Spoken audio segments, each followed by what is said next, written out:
Imyaka 27 irashize ingabo zahoze ari iza RPA n'abanyapolitike zari ziherekeje bakandagiye bwa mbere mu nyubako ya CND icyitwaga Conseil National de Développement mu rurimi rw'igifaransa, aho bagombaga gutegereza ishyirwa mu bikorwa by'amasezerano ya Arusha, nubwo ibintu bitaje kugenda nk'uko byari byitezwe. Ubwo ibiganiro by'amasezerano ya Arusha byari bigeze kure mu mwaka w'1993, leta ya Habyarimana yemeye gusaranganya ubutegetsi, maze FPR yemererwa kwinjiza mu mujyi wa Kigali abasirikare 600 bagombaga kurinda abanyapolitike bayo bacumbikirwa muri CND, ubu ni ingoro y'inteko nshinga amategeko. Kuwa 28 Ukuboza 1993 nibwo abanyapolitiki ba FPR inkotanyi baherekejwe na batayo ya gatatu igizwe n'abasirikare 600 ba RPA bageze muri CND, aho bagombaga gutegereza umuhango wo kurahira ngo binjiye muri guverinoma ndetse no mu nteko ishinga amategeko, nk'uko bari bemeranyije na leta ya Habyarimana ko hashyirwaho leta ihuriweho bagasaranganya ubutegetsi.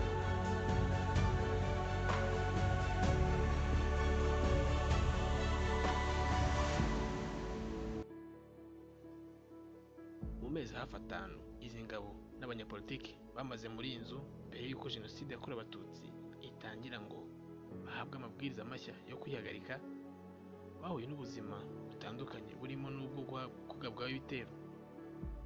Kunanizwa kw'izi ngabo nabo zari ziherekeje byahereye no mu gufata umwanzuro ubazana muri CND. Leta ya Habyarimana yashatse ko bajya mu kanki kami, ariko nabo barabyanga kuko imihanda yose yajyagayo yari ibitaka, bigatuma babona nk'ahantu hashobora gutegwa ibisasu mu buryo bworoshye. RPF yo yari yarabanje gusaba ko yajyanwa Byumba, Kinihira cyangwa Kigali, gusa baza kuhimwa babwirwa ko hegereye radiyo Rwanda bikaba byaborohera kuyifata.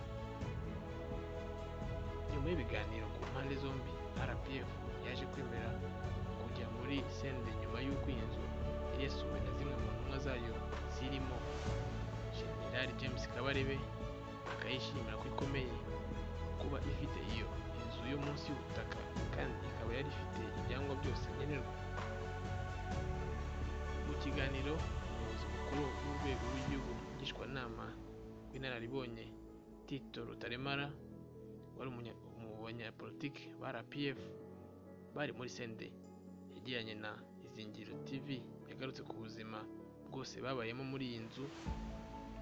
Yavuze ko ubwo babwirwaga ko bagiye kujya muri CND babanje kugira impungenge zishingiye kuba yari hagati y'ibigo by'abasirikare birimo n'icyabarindaga Perezida Habyarimana kandi JP, gusa ngo bamazwe impungenge babwirwa ko batayo bari kumwe nayo akazi kayo ari ako kubarinda.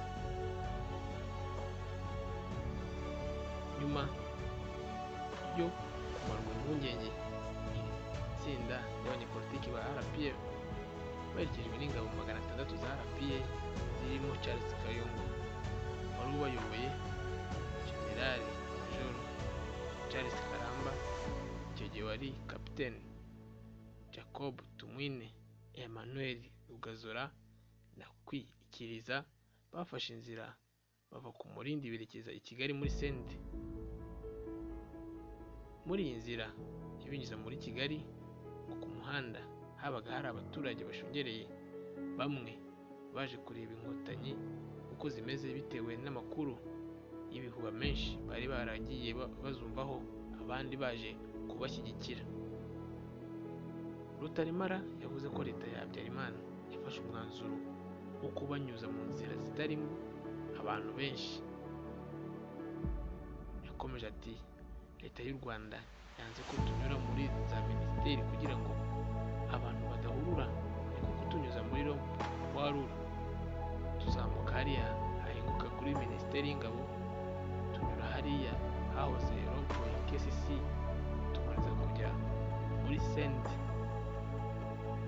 Leta y'u Rwanda yahisemo kubanyuza iyi nzira mu gihe yari isanzwe yari nyabagendwa, ariyo kuzamukira Kinamba ukanyura kuri za minisiteri.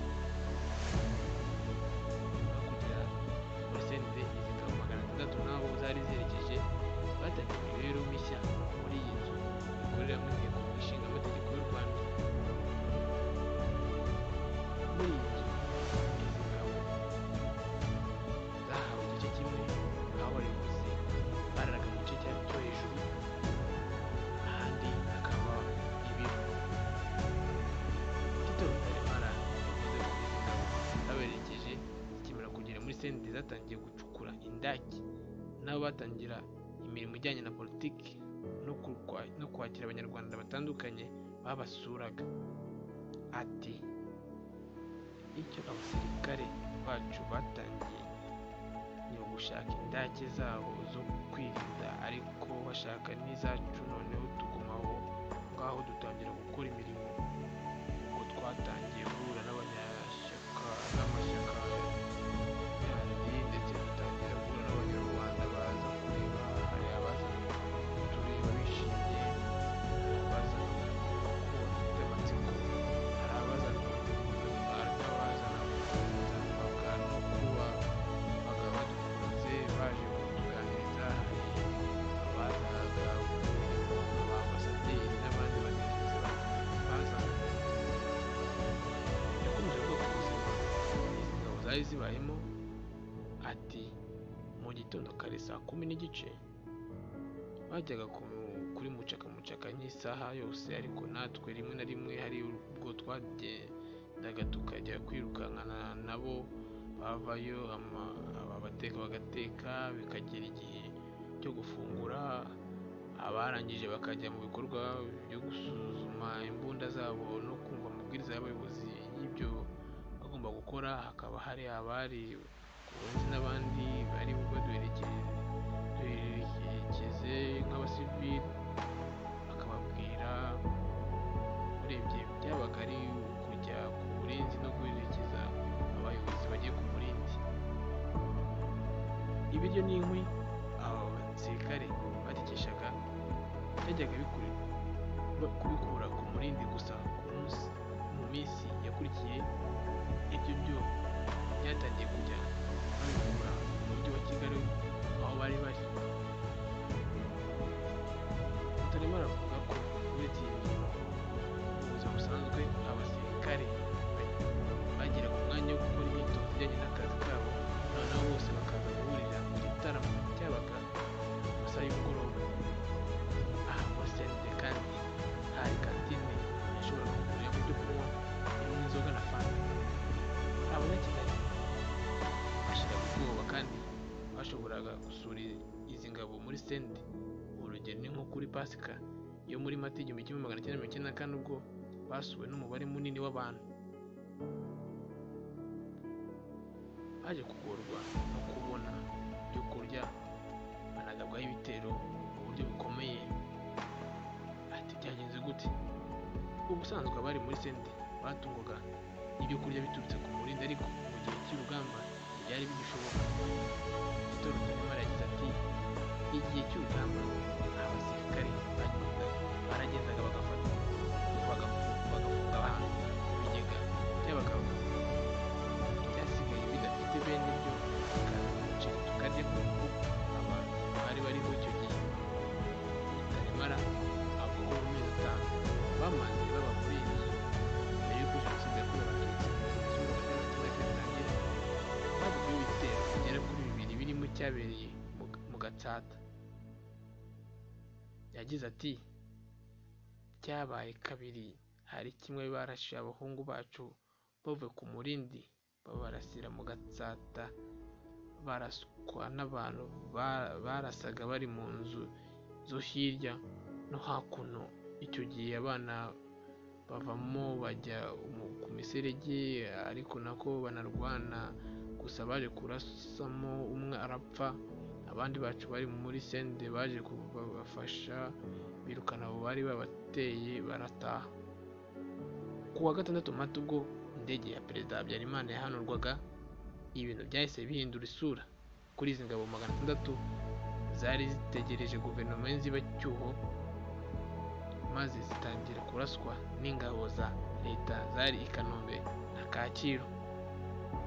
nyuma y'uko jenoside yakorerwaga abatutsi itangiye, abasirikare bahawe inshingano nshya na General Major Paul Kagame wari uyoboye urugamba, babwiye ko bagomba kwihagarika.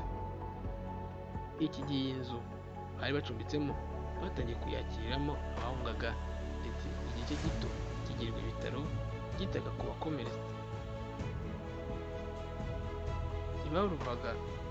ntibavuraga gusa abasirikare babo bakomeretse, ahubwo bafashaga n'abandi baje babahungiyeho, babikoranaga ubwitange kuko muri iyi nzu harimo abaganga 6 n'abaforomo. Akenshi iyo byabasabaga kubaga babikoraga nta kinya kubera ibikoresho bidahagije.